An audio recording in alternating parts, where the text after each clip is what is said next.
Assalamualaikum warahmatullahi wabarakatuh. Alhamdulillahirabbil alamin wassalatu wassalamu ala asrofil anbiya'i wal mursalin Muhammadin wa ala alihi wa sahbihi ajma'in. Amma ba'd. Saudara-saudaraku, alhamdulillah wa syukurillah kita bisa bertemu kembali melalui Hidup Sehat bersama Lukman Effendi.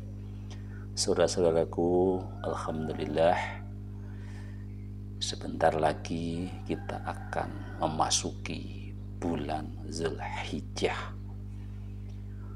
Banyak amalan-amalan sunnah yang bisa kita lakukan, sunnah kita lakukan, ya, sebuah kebaikan kita lakukan di bulan Zulhijjah, bulan besar, bulan korban, bulan haji, ya, banyak istilah-istilah di bulan Zulhijjah ini karena begitu banyaknya peristiwa-peristiwa yang memang diperingati dan merupakan sebuah hari raya umat Islam, ya. Kita hanya memiliki 2 hari raya sesungguhnya, yaitu hari raya Idul Fitri dan Idul Adha, dan itu terjadi juga di bulan Zulhijjah. Rasulullah Shallallahu Alaihi Wasallam bersabda, tidak ada hari yang amal soleh di dalamnya lebih dicintai oleh Allah daripada hari-hari tersebut, yaitu 10 hari pertama bulan Zulhijjah. Para sahabat pun bertanya, wahai Rasulullah, tidak juga jihad di jalan Allah? Rasulullah SAW bersabda, tidak juga di jalan Allah kecuali orang yang keluar berjihad dengan jiwa dan hartanya, kemudian tidak ada yang kembali sedikit pun karena mati syahid. Hadis riwayat Bukhari nomor 969 dan At-Tirmidzi nomor 757. Dan lafaz ini adalah lafaz riwayat At-Tirmidzi.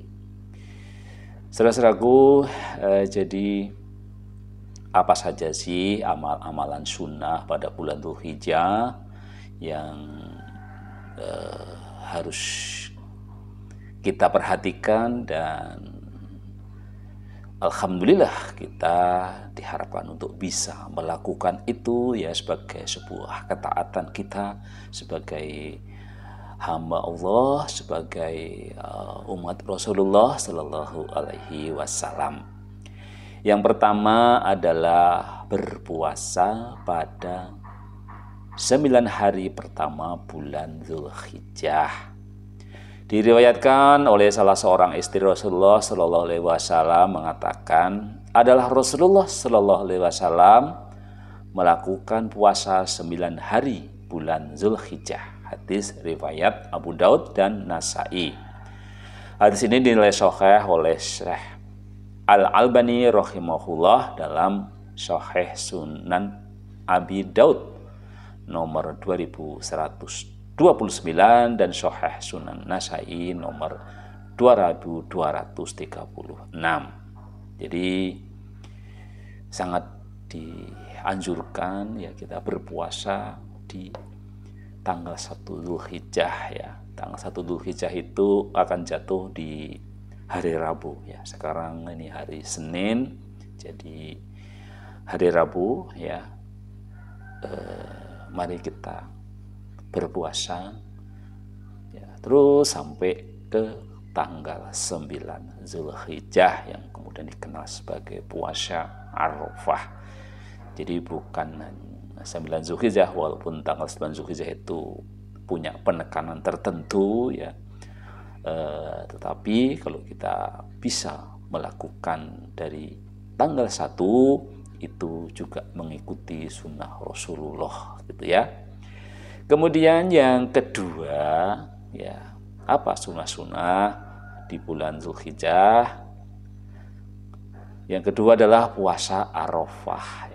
Ketika Rasulullah Sallallahu Alaihi Wasallam ditanya tentang puasa Arafah, beliau Sallallahu Alaihi Wasallam bersabda, puasa Arafah menghapus dosa-dosa setahun yang lalu dan yang akan datang. Hadis riwayat Muslim. Puasa ini disunahkan bagi yang tidak sedang melaksanakan ibadah haji. Tentu kalau yang sedang ibadah haji tidak disunahkan, dan mereka pada waktu itu adalah sedang berkumpul di padang Arafah. Bagi mereka yang sedang berhaji tidak diperbolehkan berpuasa. Ya, pada hari itu mereka harus melakukan wukuf. Mereka harus memperbanyak zikir dan doa pada saat wukuf di Arafah, sehingga keutamaan hari Arafah bisa dinikmati oleh orang yang sedang berhaji maupun yang tidak sedang berhaji. Rasulullah SAW menjelaskan keutamaan hari Arafah dalam sebuah hadis sahih riwayat Imam Muslim. Tidak ada satu hari yang pada hari itu Allah membebaskan para hamba dari api neraka yang lebih banyak dibandingkan hari Arafah. Hadis riwayat Muslim. Hadis ini tentu dengan gamblang menunjukkan keutamaan dari hari Arafah. Jadi kita dianjurkan untuk puasa dari mulai tanggal 1 sampai tanggal 9, yaitu di hari Arafah ya. Lebih punya tekanan lagi adalah di tanggal 9 ya. Jadi tanggal 1 itu tetap mengikuti sunnah Rasul, tanggal 9 itu lebih punya penekanan karena saat itu para jamaah haji sedang berkumpul di padang Arafah. Kemudian yang ketiga ya, sunnah-sunnah Rasulullah di bulan Dzulhijjah. Yang ketiga adalah berkorban pada hari raya kurban dan hari-hari tasyrik. Anas radhiyallahu anhu menceritakan Nabi berkorban dengan menyembelih 2 ekor domba jantan berwarna putih dan bertanduk. Beliau sendiri yang menyembelihnya dengan menyebut nama Allah dan bertakbir serta meletakkan kaki beliau di sisi tubuh domba itu. Jadi muttafaq alaih ya. Jadi sunnah yang ketiga adalah berkorban pada hari kurban dan hari-hari tasyrik ya. Jadi kalau kita lihat di sini Nabi berkorban dengan menyembelih 2 ekor domba jantan berwarna putih dan bertanduk. Jadi kalau kita mau betul-betul mengikuti sunnah Rasul, sebenarnya ya tidak hanya 1 domba tapi 2 domba ya. Jadi tentang warnanya, nah nanti ini bisa kajian tersendiri ya tentang rangkaian-rangkaian tentang korban ini ya. Kemudian yang keempat ya, ini yang sunnah-sunnah Rasulullah SAW di bulan Dzulhijjah. Yang keempat atau yang terakhir adalah ibadah haji dengan segala rangkaiannya ya. Tentu ibadah haji sendiri adalah wajib bagi mereka yang mampu, tetapi di dalam rangkaian ibadah haji itu banyak sunnah-sunnah yang bisa dilakukan ya. Sudah tidak asing lagi bagi kaum muslimin, baik yang belum berkesempatan melaksanakan ibadah haji maupun yang sudah melaksanakannya, tentang keadaan ibadah yang agung ini. Rasulullah SAW bersabda, tidak ada balasan lain bagi haji mabrur kecuali surga. Hadis Al-Bukhari Muslim. Itulah di antara ibadah-ibadah yang disyariatkan pada 10 hari pertama bulan Dzulhijjah.